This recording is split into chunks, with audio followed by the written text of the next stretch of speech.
I was standing in my childhood home, watching my mother get handcuffed by federal agents, when my phone buzzed. It was a notification from my sister's Instagram live stream still running, showing her mascara-streaked face as police officers read her rights. The comments were flooding in with laughing emojis and popcorn gifts. $347,000. That was the exact amount they had stolen from me over 10 years, while I limped around in worn-out shoes begging for pain medication I couldn't afford. The FBI agent turned to me and asked if I wanted to request leniency for my family.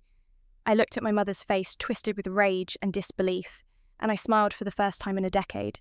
But before I tell you how satisfying that moment was, if you're enjoying this story of justice and want to hear more tales of people finally standing up for themselves, please hit that like button, subscribe to this channel, and drop a comment telling me what you would have done in my situation.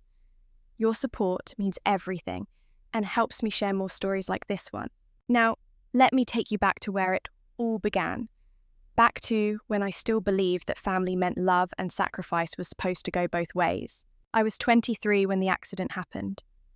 It was a Tuesday morning in March, one of those deceptively beautiful spring days in Connecticut, where the sun makes you forget winter ever existed. I was driving to my job at the hospital, where I worked as a medical records clerk, singing along to some pop song on the radio, when a semi-truck ran a red light and T-boned my Honda Civic. I remember the sound of metal crunching, the airbag exploding in my face, and then nothing.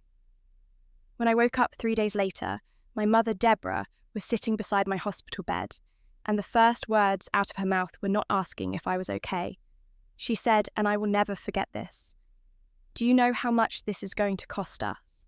The doctors told me I had sustained severe spinal injuries. 3 herniated discs, nerve damage, chronic pain that would require long-term management and possibly surgery. I was young, I was scared, and I wanted my mother to hold my hand and tell me everything would be all right. Instead, she was already on her phone talking to her husband, Robert, my stepfather, about insurance policies and potential lawsuit settlements. At the time, I thought she was just being practical, handling the business side of things so I could focus on recovery. I was so naive.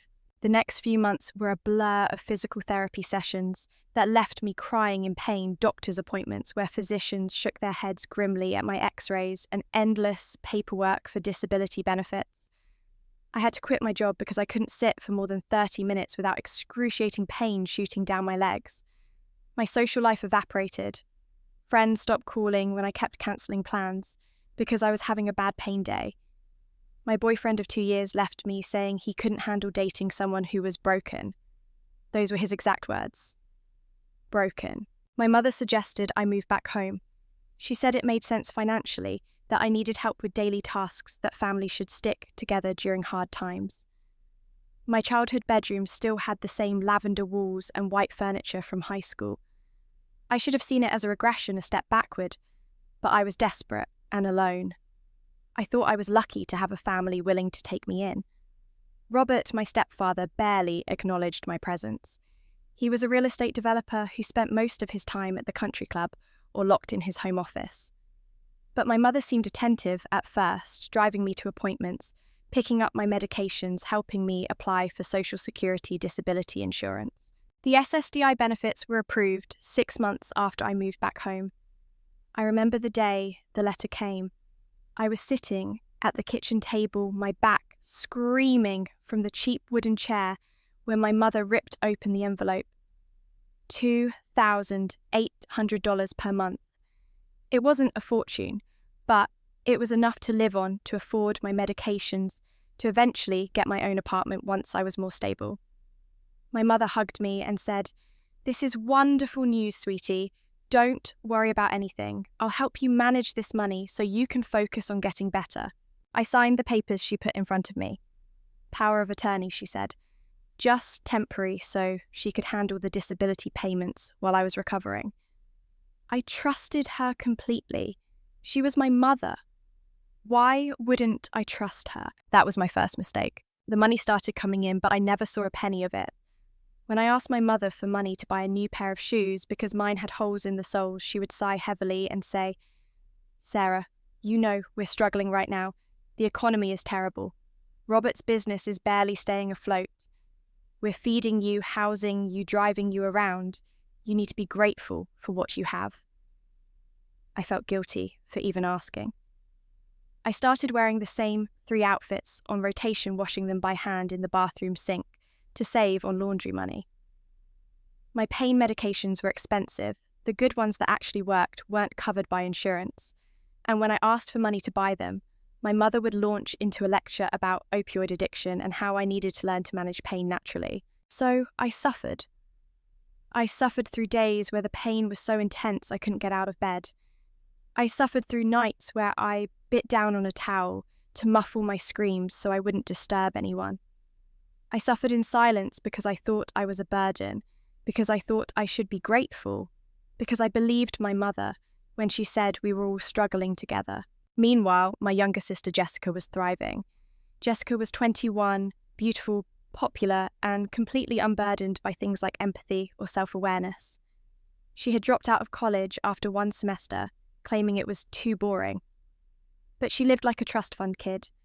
New designer handbags appeared in her closet weekly. She took trips to Miami, Los Angeles, Paris. Her Instagram was a carefully curated gallery of luxury lifestyle photos, poolside cocktails, first-class airplane seats, expensive restaurant meals with artistic plating. When I asked my mother how Jessica could afford all of this, while supposedly jobless, she snapped, "Robert gives her an allowance. It's none of your business. Stop being jealous." Jealous? That word stung more than she knew. I wasn't jealous of the material things. I was jealous that Jessica got to live her life while I was trapped in a body that betrayed me every single day. I was jealous that our mother looked at Jessica with pride and looked at me with thinly veiled disgust, as if my disability was a personal failing, a character flaw that I could overcome if I just tried harder. Years passed like this. 3 years became 5, then 7, then 10. I watched my 20s disappear while I lived in that lavender bedroom, isolated from the world, dependent on a family that treated me like an inconvenient obligation. I tried to get out. Twice, I applied for jobs that would accommodate my disability, remote work positions, where I could take breaks when the pain was too intense. But my mother sabotaged both opportunities. The first time, she forgot to tell me about an important phone interview. The second time, she told the potential employer that I was mentally unstable due to pain medication, that they would be taking on a huge liability by hiring me. I found out about that last one when the hiring manager called me directly to express concern. I was so humiliated I couldn't even explain the truth. My mother wanted me dependent. She needed me to need her. And I was too broken down, too gaslit, too convinced of my own worthlessness to see what was really happening. The breaking point came on Thanksgiving of last year, November 23rd, 2023. The date is burned into my memory like a brand. My mother had been planning this elaborate Thanksgiving dinner for weeks. It was meant to impress my grandfather Arthur, my late father's dad, who was flying in from Arizona. Arthur was a retired Marine Corps colonel, a tough old bastard who didn't suffer fools and who had never particularly liked Deborah. My father died when I was 8, and Arthur had maintained a distant but consistent presence in my life, sending birthday cards with $50 bills, calling on holidays, but he rarely visited because he and my mother couldn't stand each other. This Thanksgiving, though, he insisted on coming. Said he wanted to see his granddaughters. I should have known something was up. Arthur never did anything without a reason. The morning of Thanksgiving, I woke up with my back in agony. The weather had turned cold and wet, and the dampness always made my pain worse. I could barely get out of bed, and when I finally made it to the bathroom, I realised I was completely out of the over-the-counter pain medication I relied on because I couldn't afford anything stronger.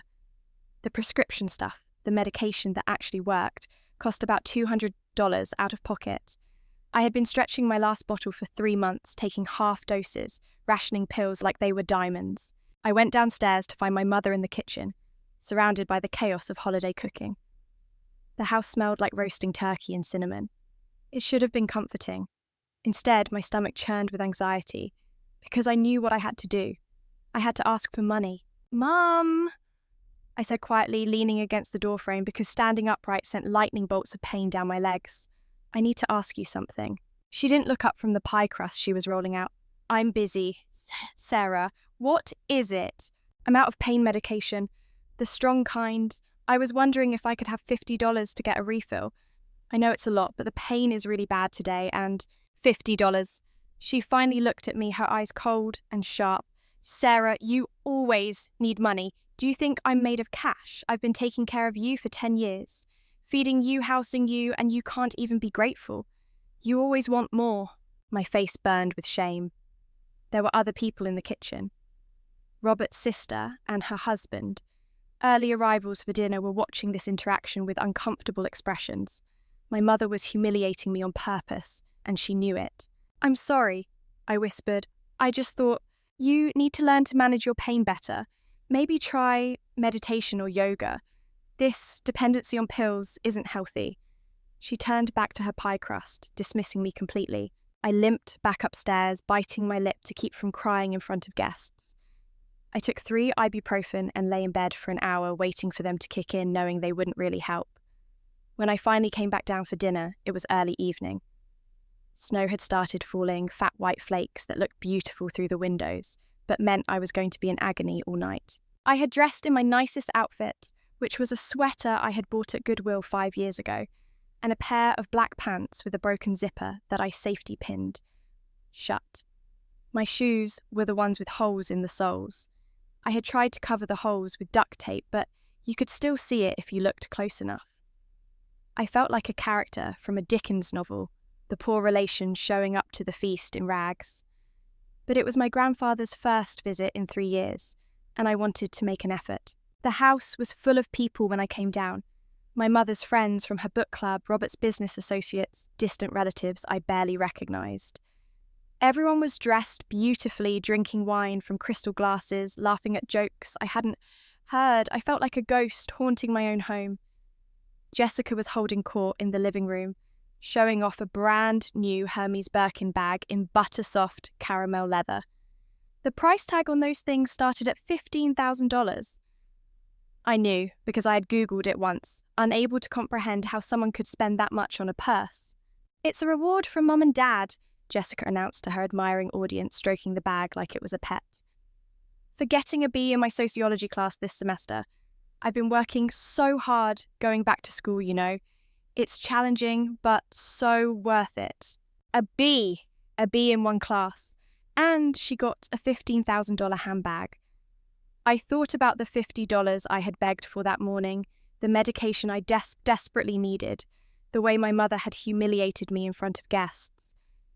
Something cracked inside my chest, just a hairline fracture, but I felt it. My grandfather Arthur arrived just as dinner was being served. He was 86 years old, ramrod straight, with steely grey hair and the kind of presence that made rooms go quiet. He walked in with a younger man I didn't recognise, someone in an expensive suit carrying a briefcase. My mother greeted Arthur with exaggerated warmth, kissing his cheek, gushing about how wonderful it was to see him. He tolerated it with the bare minimum of politeness, and then his eyes found me. Sarah, he said, his voice gruff but warm. Come here, kiddo. I walked to him, trying not to limp too obviously, and he pulled me into a hug that smelled like Old Spice and peppermint. When he pulled back, he studied my face, his sharp eyes taking in everything. The dark circles under my eyes, the tightness around my mouth from pain, the worn-out clothes, the shoes with duct tape on the soles. His jaw tightened. You doing okay? He asked quietly. I'm fine, Grandpa, I lied. He didn't believe me, I could tell. But he just nodded and said, we'll talk later. Dinner was a production. My mother had gone all out, a massive turkey, with all the traditional fixings, expensive wine, 3 different kinds of pie. The dining room table was set with china I had never seen before, probably rented for the occasion. I sat at the far end away from the important guests next to a distant cousin, who spent the entire meal talking on her phone. I picked at my food, my back screaming, my stomach in knots. Every time I shifted in my chair trying to find a position that didn't hurt, my mother would shoot me a warning glare. Be still, don't make a scene, be grateful. The really awful moment came when I stood up to get more water and my leg gave out. The pain was so intense that my knee buckled and I stumbled, catching myself on the edge of the table. A few glasses rattled. Someone gasped, and my mother's voice cut through the room like a whip.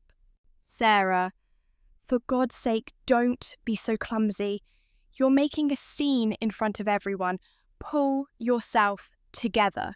Not, "Are you okay?" Not, "Do you need help?" Just anger that I had embarrassed her in front of her guests. I wanted to disappear. I wanted to melt into the floor and cease to exist. But then, Jessica, my darling sister, pulled out her phone and started recording me. She was live streaming to her 50,000 Instagram followers, and I heard her say with a giggle, "Guys, my sister is such a zombie. She's so awkward. This is why I don't invite her anywhere." The comments started rolling in immediately. Laughing emojis, jokes about how I moved. Someone called me Wednesday Addams, but worse. The humiliation was so complete, so total, that I felt something inside me shut down. Not break, shut down. Like a circuit breaker flipping to protect the system from overload. I sat back down and stared at my plate. I didn't cry. I didn't react. I just sat there numb while dinner continued around me. Then my grandfather stood up. He didn't sit at the head of the table like he usually would at a family gathering. He stood at the opposite end near the doorway and he cleared his throat. The room went quiet. "Before we have dessert," Arthur said, his voice carrying that command presence he had never lost from his military days, "I have something to discuss. James, if you would..." The man in the suit, the one who had come with Arthur, stepped forward and pulled a laptop out of his briefcase. He set it up on a side table and connected it to a small projector. A moment later, an image appeared on the dining room wall. Numbers, spreadsheets, bank statements. My mother's face went pale. Robert half stood from his chair. "Arthur, what is this? We're in the middle of a family dinner." "Sit down, Robert," Arthur said coldly. "You'll want to hear this." James, who I now understood was a lawyer, clicked to the next slide. It was a Social Security Administration statement showing my disability benefits.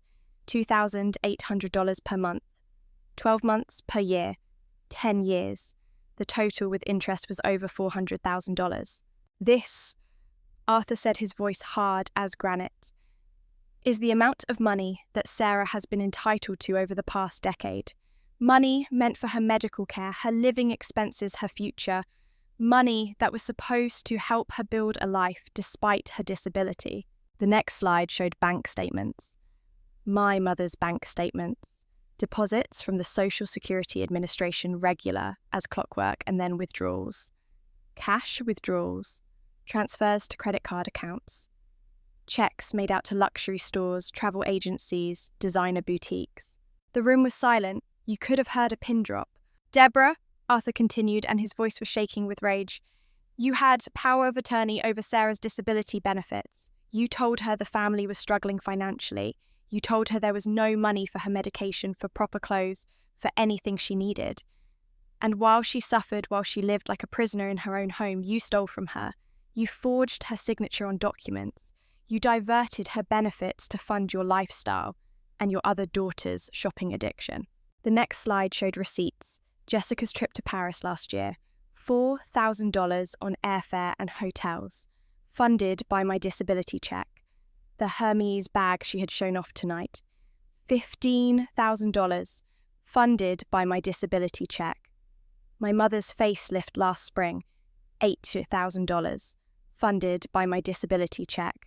On May 12th of this year, James, the lawyer, said, his tone clinical and precise, "Sarah was bedridden with severe pain and had no medication. That same day, Robert withdrew $500 from Sarah's disability account to pay for a golf trip to Scottsdale. I couldn't breathe. I couldn't process what I was seeing. 10 years, $400,000. All the times I had begged for help, all the times I had felt guilty for being a burden, all the shame and humiliation and self-loathing, and this whole time they had been stealing from me. They had been living off my suffering." My mother jumped up from her seat. her face red and twisted. "This is insane. Dad, you're senile. I was managing Sarah's money for her. She can't handle finances. She's on pain medication. She's not mentally competent." "I have documented proof of financial abuse and fraud," James interrupted calmly. "Forged signatures, misappropriation of federal benefits, and evidence of elder abuse statutes that also cover adults with disabilities. This is a federal crime, Deborah." Robert lunged toward the laptop like he was going to smash it, but Arthur moved faster than I had ever seen an 86-year-old man move. He grabbed his walking cane, a heavy wooden thing with a brass handle, and swung it hard into Robert's outstretched arm. Robert yelped and stumbled backward, cradling his wrist. "You touch that evidence and I'll break more than your wrist," Arthur growled. "Sit the hell down." Jessica was panicking. She was still holding her phone, still live streaming, and she had forgotten to turn it off. Her followers were watching everything. The comments were going crazy. People were screen recording. Someone had already posted clips to Twitter. Her carefully curated influencer image was crumbling in real time, and she knew it. "This isn't fair," Jessica shrieked, her voice shrill and childish. "Sarah's making this all up. She's always been jealous of me. She's trying to ruin our family because she's bitter and miserable." I found my voice then. It came from somewhere deep inside me, somewhere that had been buried under years of pain and shame and self-doubt. I stood up, ignoring the agony in my back, and I looked at my mother. "You told me we were struggling," I said quietly. "You told me there was no money. You told me I should be grateful for a roof over my head and food on the table. And the whole time you were spending my money. Money that was meant to help me survive. Money I earned by being broken." "Don't you dare," my mother hissed. "I gave birth to you. I raised you. Everything I did was for this family. Your money is my money. You owe me." I owe you nothing," I said, and my voice was getting stronger. "You're not my mother. A mother doesn't steal from her disabled daughter. A mother doesn't humiliate her child in front of guests. A mother doesn't watch her daughter suffer and smile while she does it. You're not a mother. You're a parasite." "Sai Gwaik Shuad." My mother drew back her hand and slapped me so hard my head snapped to the side. The sound echoed through the dining room. For a moment, everything froze. Then she came at me again, but Arthur grabbed her arm and shoved her away from me. "Don't you touch her!" he snarled. I touched my lip. It was bleeding. But I wasn't crying. For the first time in 10 years, I wasn't crying. I looked at my mother's face, twisted with rage and panic and self-righteous indignation, and I felt nothing but cold, clear certainty. James closed his laptop and looked at my mother and Robert. "I filed reports with the FBI and the Social Security Administration's Office of Inspector General about 30 minutes ago. I also sent evidence to the Connecticut State's Attorney's Office. Misuse of federal disability benefits is a serious crime. The penalties include restitution fines and federal prison time." As if on cue, we heard sirens in the distance. They got louder, closer. Blue and red lights flashed through the windows. My mother's book club friends were already grabbing their coats and heading for the door, not wanting to be associated with whatever was about to happen. The business associates followed. The dining room emptied until it was just family and the police. 3 officers came through the front door, which Robert had forgotten to lock in the chaos. They had a warrant. James had been very thorough. One officer approached my mother and began reading her rights. She was screaming, trying to play the victim, sobbing that this was all a misunderstanding, that her father was senile and her daughter was mentally ill, and this was a conspiracy against her. The officer just kept reading the Miranda rights in a bored professional tone while he handcuffed her. Robert was next. He tried to run, but made it about 5 steps before another officer tackled him. He went down hard on the expensive Persian rug my mother had bought last year with my money. They cuffed him too, and when they searched him, they found a passport and $10,000 in cash in his jacket pocket. Apparently, he had been planning to flee. That added a charge for attempted flight to avoid prosecution. Jessica was sobbing, not because she felt guilty, but because officers were confiscating her phone as evidence. Her entire online presence, her Instagram account with 50,000 followers, all the carefully edited photos and sponsored posts were now part of a federal investigation. One officer was scrolling through her messages, finding conversations with my mother about how to spend Sarah's allowance on shopping trips. Jessica realised she was on camera, that her live stream had been running this whole time, and she screamed. Just screamed like a toddler denied a toy. The lead officer turned to me. He was a middle-aged man with kind eyes and a tired face. "Ms. Hayes will need you to come to the station tomorrow to give a formal statement, but I need to ask you now, do you wish to request any leniency for the defendants? Sometimes family members want reduced charges or bail considerations." I looked at my mother being led out of the house in handcuffs. She was still screaming, still insisting she was the victim, that I was an ungrateful daughter, that she had sacrificed everything for me. I looked at Robert, who wouldn't even meet my eyes. I looked at Jessica, whose perfect life was collapsing and who was sobbing about her phone, her followers, her reputation, but had not once asked if I was okay. "Officer," I said calmly. My mother always told me I needed to be more independent. She said I relied on them too much, that I needed to be stronger and take responsibility for my own life. So I'm going to let them practice what they preached. They can take responsibility for their own actions. I won't be requesting any leniency. My mother's face when I said that the shock and betrayal was the most satisfying thing I had ever seen. They led her out to the squad car, and I watched through the window as they put her in the back seat. Neighbours were outside now, filming on their phones. The humiliation my mother had inflicted on me for years was now hers to bear, magnified 1,000 times, and broadcast to the world. After the police left, the house was eerily quiet. My grandfather put his arm around my shoulders. "I'm sorry I didn't figure this out sooner," he said gruffly. "I should have been paying more attention. I should have protected you." "How did you know?" I asked. "I didn't at first, but about 6 months ago I called you on your birthday, and you said something about not being able to afford a birthday cake. That stuck with me. You were supposed to be getting disability benefits. So I hired James to investigate. Took us a while to gather all the evidence, but once we started digging, it was obvious. They weren't even being careful about it anymore. They thought you were too broken down to fight back." I admitted. "I am." "No," Arthur said firmly. "You were surviving, and now you're going to thrive. I've already set up an appointment with a specialist at Yale for your back. Real surgery, not just pain management. And you're going to get every penny back that they stole. The house, the cars, everything they bought with your money is going to be seized and sold. You're going to get your life back, Sarah." I should have felt elated. I should have felt victorious.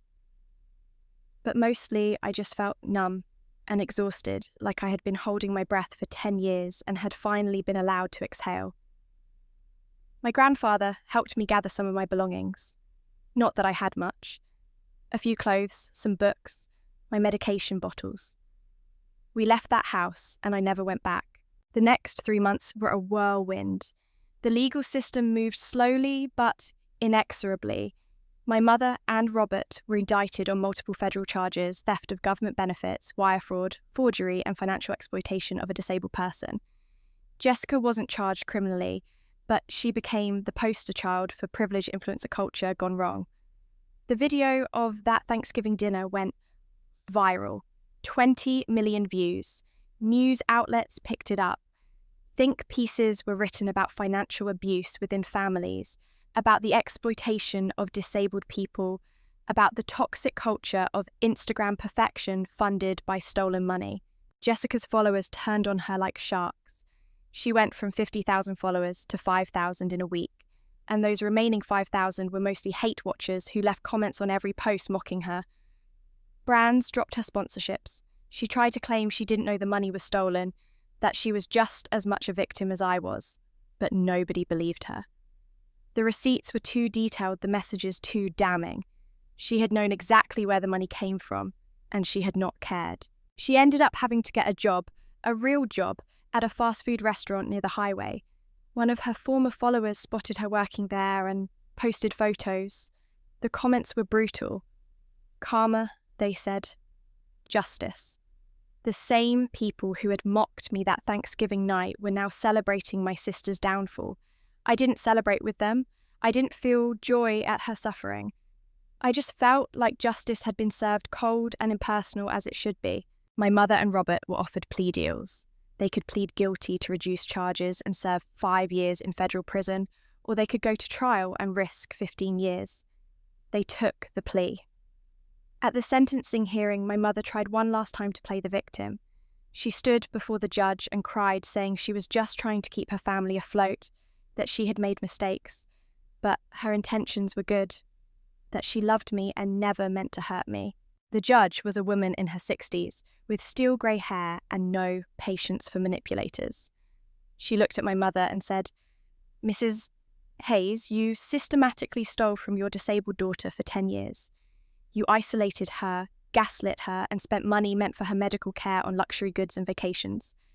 This court sees your actions as calculated, deliberate financial abuse. Your remorse appears to be for getting caught, not for the harm you caused. 5 years in federal prison for both my mother and Robert." The house was seized and auctioned to pay restitution. The cars, the jewellery, Jessica's designer handbags, everything was sold. I ended up recovering about $270,000 after legal fees and the costs of liquidating assets. Not the full amount, but more money than I had ever seen in my life. My grandfather paid for my surgery at Yale. It was a success.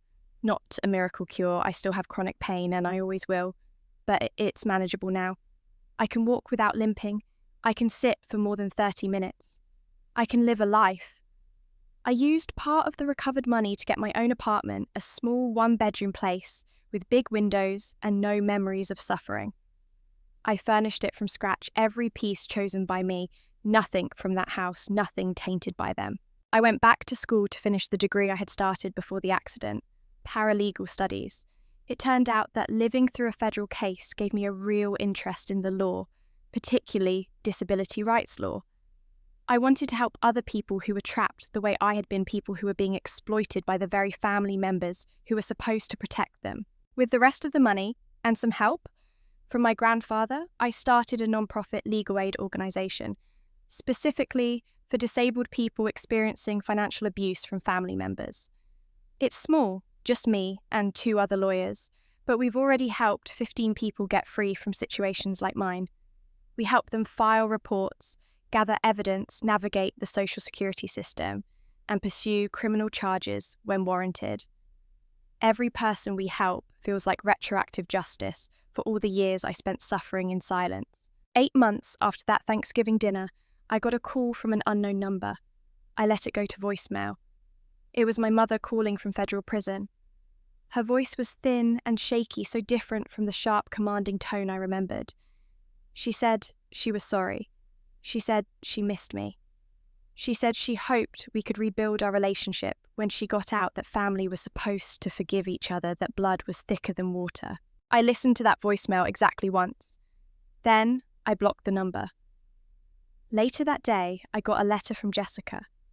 It was 3 pages long, handwritten, full of apologies and explanations and requests for help. She was being evicted from her apartment.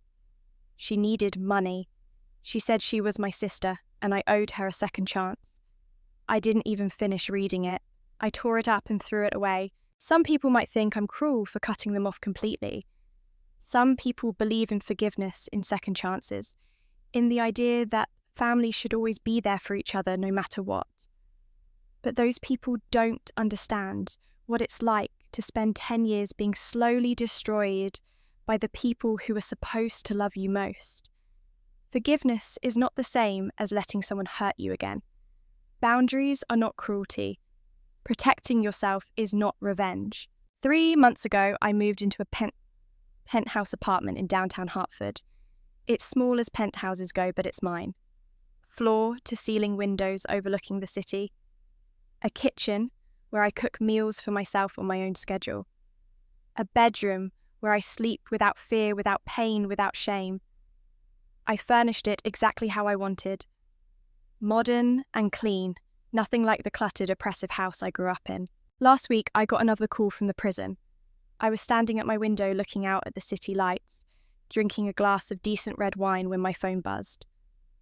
I saw the number, saw the automated message, that this was a call from a federal correctional facility, and I felt nothing. No anger, no sadness, no guilt. Just a calm, clear certainty that I did not owe these people anything.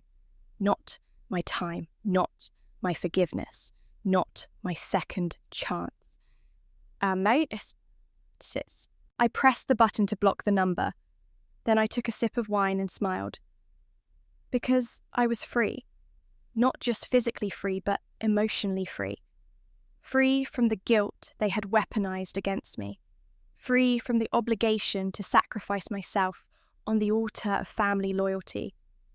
Free from the belief that I deserved the suffering they inflicted. My grandfather calls me every Sunday. We talk about my work, about the people we're helping, about his garden in Arizona, and whether he should finally get that hip replacement. He apologized 100 times for not seeing what was happening sooner, and I've told him 100 times that it's not his fault. He's the one who saved me. He's the one who showed me that family could mean love and protection instead of exploitation and pain. I don't know if my mother and Robert have learned anything from their time in prison. I don't know if Jessica has grown as a person from losing everything she thought defined her worth. And honestly, I don't care. Their growth is not my responsibility. Their redemption is not my project. I spent 10 years sacrificing myself for their benefit, and all it got me was pain and theft and betrayal. Now I'm living for myself, and it turns out that's not selfish at all. It's survival. It's justice. It's the life I should have been allowed to live all along. Sometimes people ask me if I hate them. My mother, my stepfather, my sister. The honest answer is no. Hate requires energy, requires attention, requires keeping them in your life, even if only as objects of anger. I don't hate them, I just don't think about them. They're footnotes in my story, cautionary tales, examples of what happens when people mistake kindness for weakness. They taught me what I don't want to be, which is perhaps the only valuable thing they ever gave me. I've learned that strength isn't about enduring abuse. It's about having the courage to walk away from it. I've learned that family is defined by love and respect, not by blood and obligation. I've learned that asking for help isn't weakness, it's wisdom. And I've learned that sometimes the best revenge isn't revenge at all. It's living well. It's building a life so full of peace and purpose that the people who tried to destroy you become irrelevant. So here I am, 34 years old, living in my penthouse apartment, running a nonprofit that helps people escape the kind of hell I lived through, and genuinely happy for the first time in over a decade. My back still hurts on cold days. I still have nightmares sometimes about being trapped in that lavender bedroom. But I wake up in my own space, in my own bed, and I remember that I'm safe now. I'm free. And nobody can ever take that from me again. Stand up for yourself. Set boundaries. Protect your peace. Your worth is not determined by how much you can endure. Your value is not measured by how much you sacrifice. You deserve to be treated with respect and dignity, and if the people in your life can't provide that, you have every right to walk away. Would you have done the same thing I did, or would you have tried to forgive? Drop your thoughts in the comments. And if this story resonated with you, or if you know someone who needs to hear it, hit that like button, subscribe for more stories of standing up against injustice, and share this with someone who needs the reminder that it's okay to put yourself first. You're worth it.